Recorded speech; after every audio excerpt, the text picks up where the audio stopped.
knit one, purl one. Is that how it goes?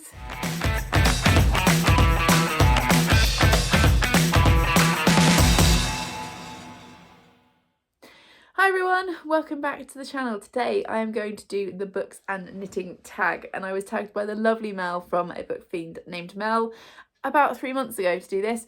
I think I might also have been tagged by other people and I've just not written it down, so apologies in advance. Well, apologies, one, that it's taken me so long to do, and two, if you tagged me and I haven't written that down. But thank you for the tag. We're going to go through this together. It's a super cozy tag all about knitting and books, and as you probably saw from the introduction to this video, I know literally nothing about knitting. I am not a crafty person.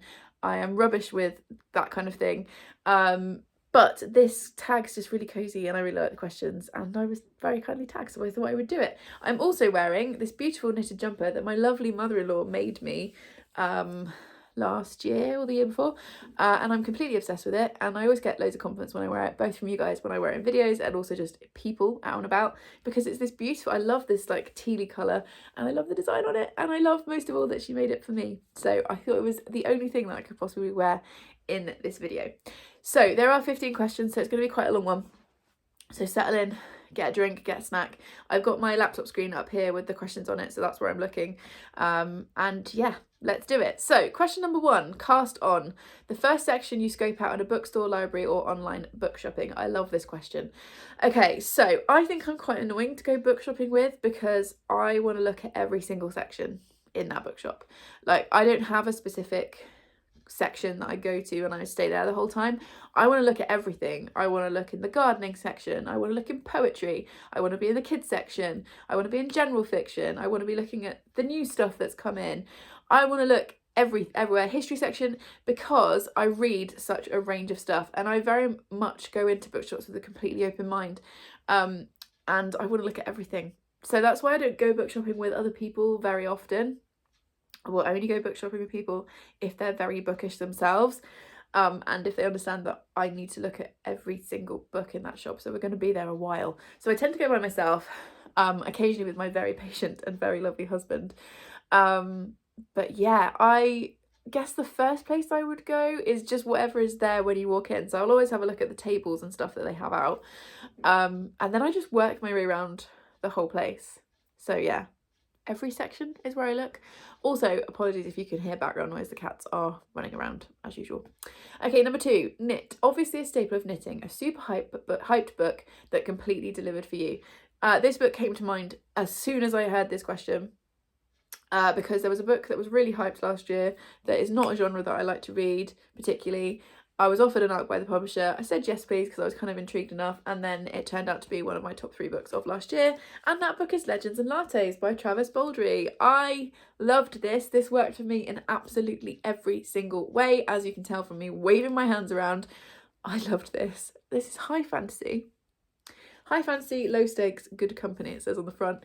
It was originally self-published or indie published, and then Shauna Maguire read it and made so much noise about it that the traditional publishing companies picked it up and have published it traditionally. It's about a retired orc who decides to open a coffee shop. Nobody knows what coffee is, and it's about her building the coffee shop, getting all the equipment, getting the beans. There's gradually a found family element in it. It's sapphic.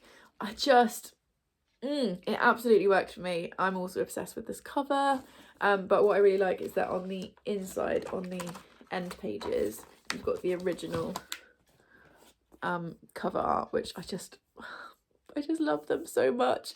I can't wait to reread this. But yeah, this absolutely worked for me, and I cannot recommend it highly enough. I know there have been some mixed reviews. I feel like it's either for you or it isn't, and it was absolutely for me, so it had to be the answer for this question.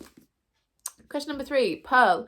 As important as the knit stitch, but probably not as famous, name a character you think deserves more love from the fandom, the author, or other characters, etc. So, for this, I have chosen Richard Osman's Thursday Murder Club. This happens to be the second book, The Man Who Died Twice.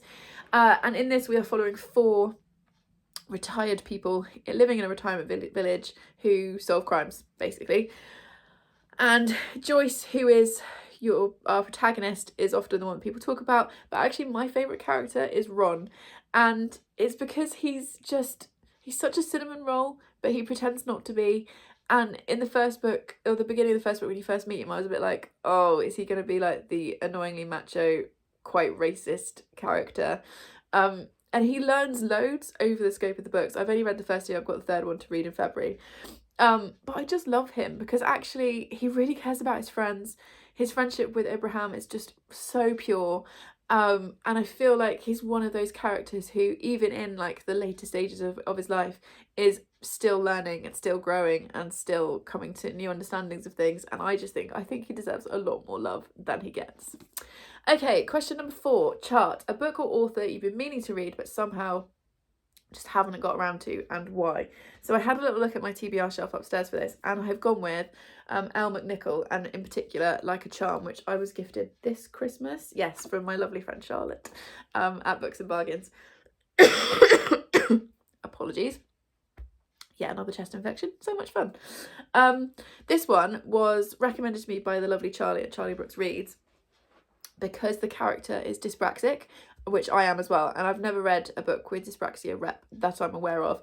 And this just sounds really lovely and wholesome and whimsical and, you know, middle grade-y.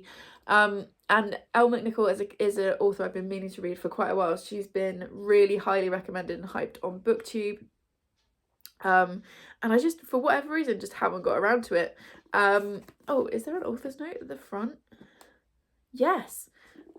I haven't even opened this book yet. The protagonist of this story has been diagnosed with dyspraxia, more formally known as developmental coordination disorder. It affects motor skills and processing. I was diagnosed at the age of 9. It makes my handwriting messy, but like Ramya, no one has ever been allowed to tell me what I can or cannot do. Oh my god, I feel like this book is going to do things to me. So yeah, author I've been meaning to read for ages. I just haven't got to it. And this book was on my wish list for quite a while. I use my wishlist as a way of like tracking book prices. So when if a book becomes really cheap, then I might buy it then. And also, you lovely people that watch my videos occasionally use it to send me things. And it kind of sat there for a while and I just hadn't got to it. But it's in my hands now and it will be read shortly, especially now I've read the author's note. Oh my goodness. Okay, question number 5. Double pointed needles, DPNs. That sounds very technical. Recommend a series you can actually read out of order, and one that people think you can, but you actually can't. So for the one that I think you can read out of order, people might have a different opinion on this, but I've gone for, now I've got hiccups, I have gone for the Brown Sister trilogy by Talia Hibbert. I think you can read these out of order.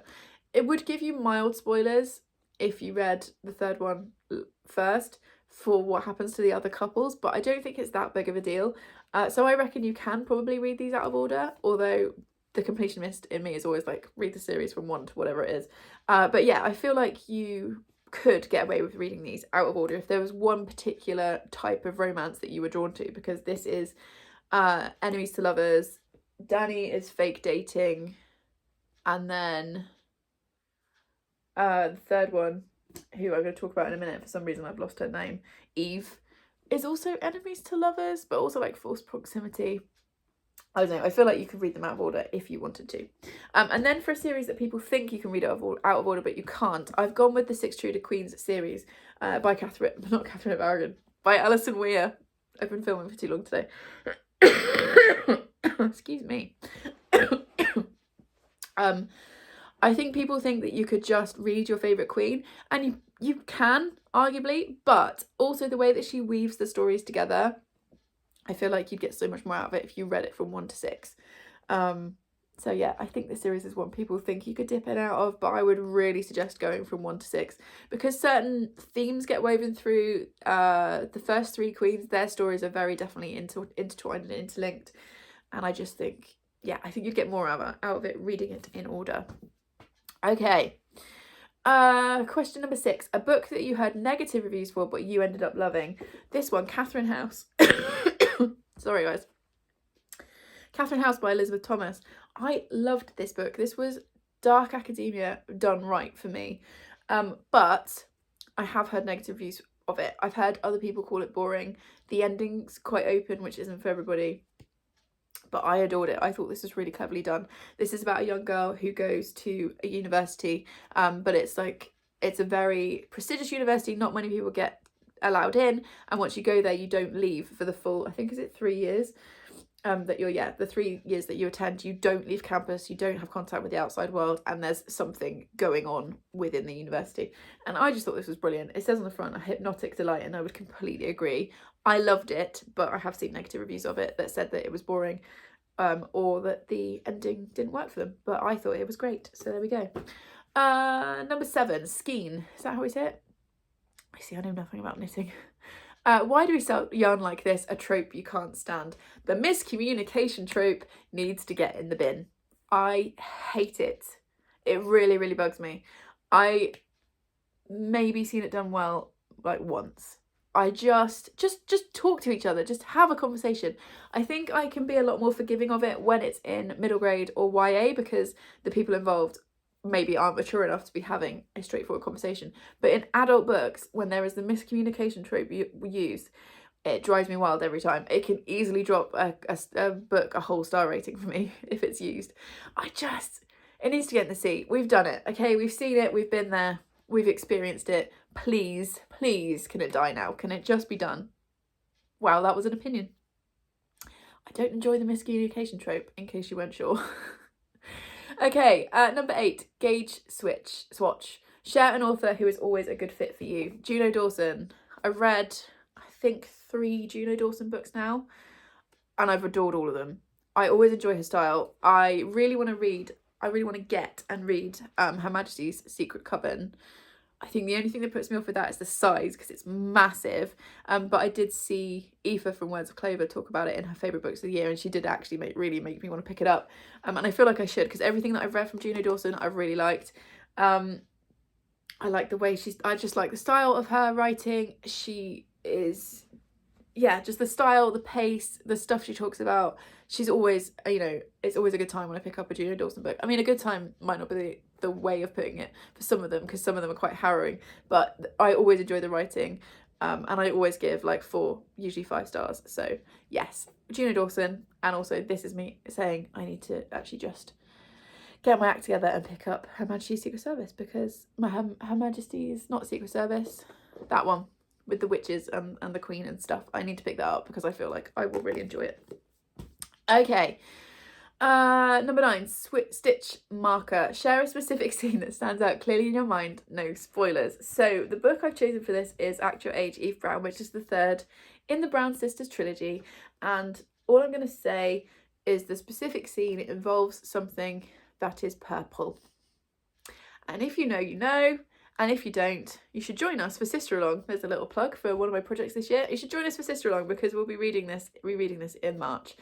And that scene lives rent-free in my mind, probably forever. So yes, that scene with the thing that is coloured purple, that always stands out. Okay, next. Number 10, so we're going through it. Yarn weight, super useful info to take in at a glance. Do you have some bookish taste buddies? This could be someone you have really similar taste to in general, or for a specific kind of book. I've actually already mentioned her, Aoife at Words of Clover. Her and I, our reading tastes are weirdly similar. There are certain kinds of books that she reads that I'm not interested in, but the books that I am interested in that she gives 5 stars, or 4 or 5 stars, I will usually give 4 or 5 stars. So I've had so many book recommendations for her that have worked really, really well for me. So she's definitely one. Harriet at Harriet Rosie Reads as well, same thing. We don't always cross over on genre. She reads quite a bit of sci-fi, which I don't read, but other stuff. So like, if she recommends a book and I think it sounds interesting, if she's given it 4 or 5 stars, I'm likely to do the same thing. And also Olivia Savannah from Olivia's Catastrophe. Again, we don't cross over loads, but where we do, it tends to be 4 or 5 stars. So those 3 definitely are people that I get a lot of book recommendations from, and they're usually really, really good ones. Okay, number 11, that novelty yarn someone gifted you because they heard you like knitting, but it's impossible to work with. What's a book that looked perfect for you on paper, but just didn't work out? Okay, I still feel bad talking about this book because I know that Leanne from Literary Diversions loves this book and recommends it a lot. And Lovely Spells Harry put it onto my TBR for the month that I read it. I think it was December. And I straight up hated it. That was Stillhouse Lake by Rachel Kane. I thought it was really badly written, and it should have worked for me because it's the wife of a serial killer. So a woman comes home one day and she's living the perfect life. She's got a husband she's been married to for ages and she's still really in love with. They've got 2 kids. Everything is peachy keen. And then she comes home one day and a drunk driver has crashed into their garage. And the police are there swarming with, whole place is like swarming with police, and she's really confused. And then she's allowed to walk round the side of the garage, and hanging in her garage is a dead woman. And the woman has been dead for some time, and there are parts of her flesh missing. And it turns out that her husband is a serial killer who's been doing this for years. He's soundproofed their garage, and so whilst their perfect family life is going on next door, he's been in his garage, in his workshop as he called it, murdering women and doing awful things to their bodies. And then it flashes forward a couple of years later after the trial, and she's on the run basically with her kids. She's constantly trying to hide because she doesn't want to be found by trolls who are blaming her for his crimes and saying she knew about it and all of that kind of stuff. And it kind of goes from there. So the premise was really good and really interesting, and the first sort of 25 pages I was like, oh yeah, this is really tightly written, this is really exciting, I'm on board. And then it just got worse and worse as it went, and I got bored. Being bored in a thriller, not a good sign. The ending, I hated the ending. I gave it a 2-star rating, but it's one of those books I should have DNF'd it. It really didn't work for me. The ending I hated because it did a thing that I hate in books, because it basically made the entire story pointless. And I was like, why have I just sat through 300 pages? Well, first of all, why have I done that? Which is my own fault, I should have DNF'd it. But why have I sat through 300 pages and that's the ending? Really? Like, that's my second rant in this video. Yeah, that was not a book that worked for me at all on any level. So yeah, that's the answer for that one. Okay, number 12. Scarf, the perfect starter project. Recommend a good book for getting into a genre or kind of book. I love this question. I have gone with a classic because I think this is a good entry point classic. I think it's a classic that reads far more modern than it is. I think it's a classic. It's short, it's snappy, it's creepy, it's very gothic. And if you're looking to get into classics, I think this is a good one. And that's The Turn of the Screw by Henry James. I've got this beautiful edition. I always get asked about these editions. This is from the Alma Classics edition. It's so pretty.